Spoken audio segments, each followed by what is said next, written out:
Hail jail! The house for all. The only house where a government minister and a pickpocket dine together, work together and discuss matters on equal terms. It was here that I met Mathemba, the convicted minister, Kongore, the convicted advocate, Kisumwili, the convicted magistrate, Njoroge, the rapist, Matheng, the pickpocket, Shikoli, the chicken fucker, and most remarkably, Kisinga, the gangster. A large family of devils and angels. I loved this house called jail, the only place where equality was exercised regardless of social class. But now I was leaving it, going back to the free world I had loved to hate, the world of hate, greed, struggles for power, assassinations, and social injustice. But most of all, I hated myself for what I was. A factory reject. That was what I was, made up of third-class material, the leftovers of creation. I suspected God must have created me shortly before lunch. The lunch bells were ringing when he was making me. In a hurry to leave his workshop, he left me incomplete. Worst of all, he gave me the brain of a chicken and the body of a human. Probably by mistake. No wonder he lives in hiding where I can't reach him for complaints. Prayers? Out of the question. I tried all kinds of phrases and flatteries and even wanted to sacrifice a ram, but I got the same results. So I concluded that God's computers were not channeled to my station. I succumbed to the ignobility of creation. But that was before I met her, Caroline, the woman who made me cross the bridge. By then I was a houseboy. I was beginning to miss home. I missed the cockroaches, the lice, the bed bugs, and the night chorus of rats in the thatch roof. It was a long time since I had had a jigger. I had got so used to living with vermin that I had come to accept them as part of my family. I could almost pinpoint which rat was the father of which, tell the difference between a pregnant cockroach and a fat one, and even notice a missing rat. That was home, far away from the heaven I was living in. Yes, I was a houseboy in this heaven. I loved it, although I knew it was temporary comfort. I could be kicked out at any time and go back to the God-forsaken suburbs where adults sang Christmas carols in the middle of the year, where folks walked long distances to draw water, and where wives didn't wear knickers because their husbands didn't mind. Quite unlike home, where folks shared meals with animals. Short of chewing grass in this new home, I shared the luxuries of my master. I ate the same royal jelly that I cooked for him, lived in a stone house and not a mud cave, slept in a comfortable bed instead of that rock-hard bed I had known for years, clean bedding instead of rags, electricity and all. I was determined to stay. Actually, I was just beginning to get settled when the unexpected happened that night. It was around midnight when I was woken up by a soft knocking on the door. I was in the middle of a funny dream, and at first thought that the knocking was an illusion, a mix-up in my dream. I listened attentively. All I could hear was the gentle hum of the winds brushing against the twigs of the neatly trimmed eucalyptus trees in the compound. Soft and musical, the wind sounded like a night angel singing a lullaby to the sleeping bosses who lived in those exclusive residences. Ambassadors, company executives, top civil servants, and other representatives of the cream of creation. This reflection always gave me a feeling of guilt. I felt like a thief, breathing the same air as those men of distinction. I dismissed the knocking as imaginary and resettled myself in the bedclothes. But it came again, this time distinct and insistent. I was suddenly alert and partly alarmed. I couldn't figure out who the visitor could be at that time of the night. A night thief, I wondered? But the place was well guarded. There was a security guard at the gate, not to forget the constant police patrols which kept undesirable characters out of this honored place. After all, I reasoned, only a stupid thief would come to the servants' quarters, while all the precious things were in the main building where the boss and his family slept. "Who is it?" My voice quivered with apprehension. "It's me," a soft voice replied. I felt a cold stream flow up in my system when I realized who the caller was. At first, I was frozen in a mixture of disbelief, fear, and excitement. In that moment of frenzy, the only person who jumped into my mind was my boss, Kahuthu. The rich brute who could happily cut me into pieces and feed me to the dogs if he got to know what was going on at this hour. Kahuthu was a progressive native in the core of New Africans. A top civil servant, he lived among the dignified, owned a large bungalow, big cars, and uncountable property. To him, I was just a part of his discarded property. He was hardly aware of my existence in his home compound, except when our paths crossed, which was rare. Like most people in his social bracket, Kahuthu lived the Western way, talked Western, laughed and coughed Western, dinner jackets and all. His children hardly spoke their mother tongue or used their native names. They knew very little about their fellow natives who lived in the unprivileged suburbs because they were born and brought up in an exclusively Western atmosphere. His son Peter couldn't tell the difference between a dog and a goat, as he hadn't had a chance to visit the suburbs where goats and people shared the same room. The unexpected visitor was Kahuthu's only daughter, Caroline, the pearl of the family. She was also Kahuthu's major problem. The rich civil servant had always had one fear: that Caroline might associate herself with those outrageous teenagers wearing funny bell-bottoms and bring shame to the family. As a measure to save her from the ignorance of youth, he strictly supervised her. She was at school in a cliquish day high school. This meant that he was in a position to keep an eye on her.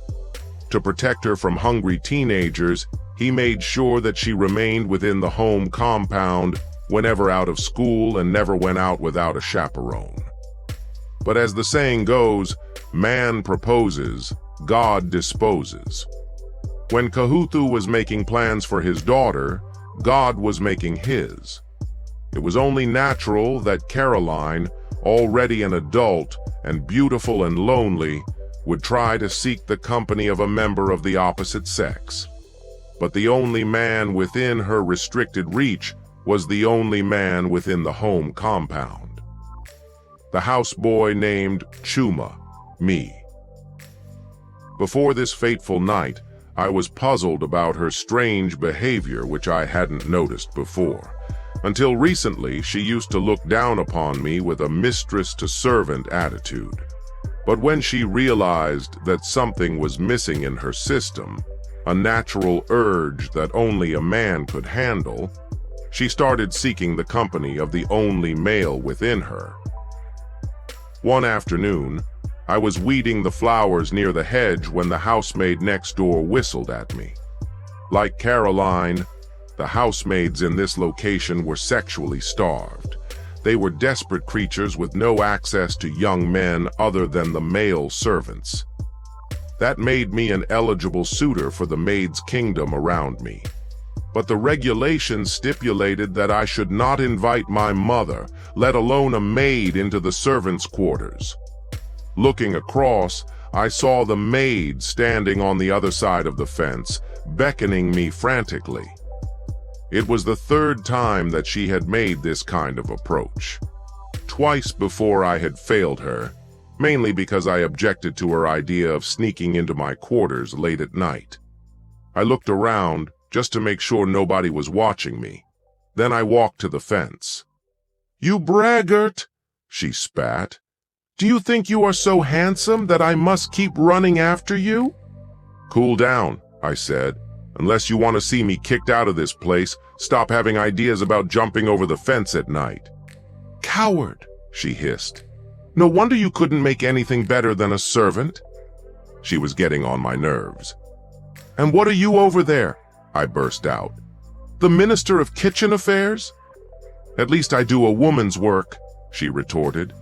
"Men are not supposed to be housewives." My male ego was provoked. "Look here, Teresa. It's not my fault that my mother brought me into this world to be what I am. I germinated from a poor quality seed. The leftovers of creation. You belong to the same category. Born to serve others. Now let's stop this rubbish about what I should be and what I shouldn't be." She smiled placatingly. "I was only joking. I love jokes, but not being ridiculed. I hate being reminded of what I am because I know it. And there is nothing I can do about it, at least for the time being." "Okay," she conceded. "How about tonight?" "What of it?" "We meet tonight," she commanded rather than requested. "If you don't want me to come to your quarters, we could meet right here." I thought for a while. Maybe I was simply docile or unsure of myself. Or probably I had been repulsing her approach because she was making it too easy for me. Obviously, I wasn't attracted to her, but she needed me as a tool for her own convenience. I was just about to give her my reply when I happened to look over my shoulder and saw Caroline approaching. When I turned my head again, Teresa had already fled, leaving her demand unanswered. She wasn't taking a chance with the daughter of her boss's neighbor catching us doing the forbidden. I retracted my steps to the flower garden and pretended to be busy. It was a Saturday afternoon and I wasn't needed in the kitchen until later. From the corner of my eye, I watched Caroline strolling in the flower gardens, carrying her elegance like Miss Universe exploring her beauty kingdom. She was slender and tall and built with high-quality material. Looking at her, I wondered if she was really walking or floating. Too nervous to meet her eyes, I looked the other way until I was sure she had bypassed me. This had always been the routine. We had all along been strangers to each other. Strangers by social distinctions. I turned my head, expecting to find her gone. My heart jerked when I saw her standing behind me, staring at me with blank, cold eyes. I had seen that look before. The look of a prisoner in search of escape. Only this time I was the object of her look. For the first time since we both became aware of each other's existence, our eyes met in a straight line. "Are you surprised?" Her voice sounded a long way away. "Surprised? No," I slurred. She smiled slightly. Then she said it. "How do you like that girl?" "Which girl?" "The Aya you were talking to over the fence?" "Oh, that one?" I didn't know what to answer. "Is she your girlfriend?" she pursued. "What? Do you love her?" Now. "What's she up to?" "No," I said flatly. "Just friends." "Shit. Maybe." "You are lying." To myself, I said, "So what?" "You are lying," she repeated. Well, I thought, you can tell your father that his servant is having an affair with the maid next door. That might make me decide whether to stay or go. Seeing the hostile look in my eyes, she put on a mischievous smile and nonchalantly walked away. I watched until she disappeared behind the bungalow. That decides it, I told myself. She'll wait for her father to come home and report the matter. The way her father loved her, a single word against me was enough to have me kicked out of the place without notice. But then, what would I lose? A meager salary at the end of the month? The comfortable bed and delicacies? But then, all the good things I enjoyed here were mere privileges and not rights. I had lived without them, and I could still do so. The sooner the better. But when a week passed without a word from my employer, I decided that Caroline had either let the matter drop or she simply had no ill motive. Meanwhile, I caught her several times watching me from a distance, but she never got so close as she did that afternoon. Teresa didn't call again. She had either given up or got scared after that incident. So it was a bolt out of the blue when I recognized Caroline's voice calling at my door in the middle of the night. I hesitated before I could struggle out of the bed to open the door for her. There could only be one reason for her calling at that hour, an unimaginable reason. My heart throbbing and my knees buckling, I slid out of bed and went to the door. I unlocked it with all due care lest the clicking of the keys might attract unwanted attention. She was standing there, her majestic frame silhouetted by the blazing moonlight. Her cream-white nightie added to the splendor and gave her a ghostly look. I was seized by a whirl of consternation. "Are you surprised?" The same question again. "Yes," I admitted in a voice that sounded as if it was coming from a deep pit. She didn't make any attempt to be invited into the house, and I was too mystified to welcome her in.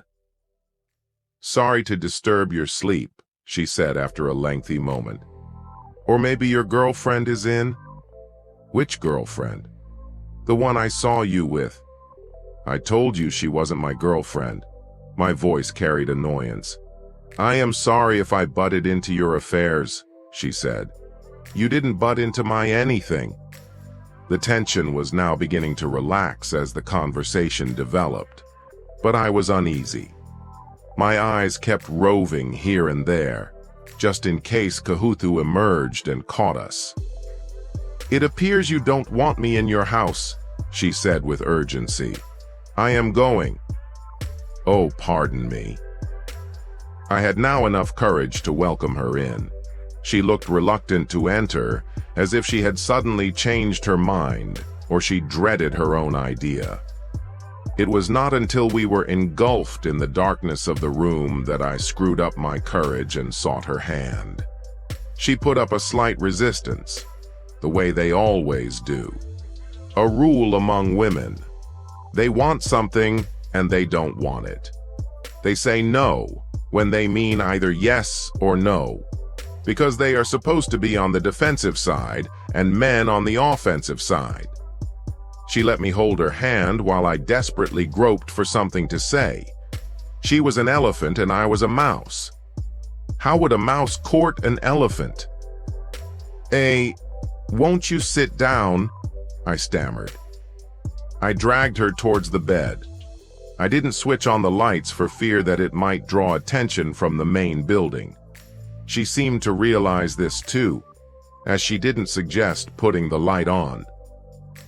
We sat on the bed, side by side. "It's nice of you to visit me," I mumbled, the only sentence that came into my head. She didn't say anything. I racked my brains, searching for something to say. "Your father," I said. "How do you think he would react if he found out what we are doing?" "My father." She spat out the word as if it reminded her of something unpleasant she had eaten and was getting rid of. "But he loves you dearly," I said. "Don't you love him as much?" "I didn't come here to discuss my father," she said sternly. "If you have nothing better to tell me." She made as if to go. I held her back and struggled to calm her down. Okay. It was now the moment to make the approach. The darkness served its purpose, for I couldn't imagine how I could face her with lights on, the special commodity I wasn't supposed to make friends with, let alone touch. Then it occurred to me that she was using me like Teresa wanted to use me. I didn't mean anything to her, but I had something her father couldn't buy her. The only precious thing God gave me. I pulled her into the bed and noticed that she had nothing on under the nightie. There was no time for preliminaries, as I lacked the appropriate language for such an extraordinary encounter. But while so much happened that night, I didn't pause to consider how much damage I was causing to myself. It wasn't until much later that I realized the major significance of that night. I had crossed the social bridge. I was on the other side, far away from where I rightly belonged, and it was too late to turn back.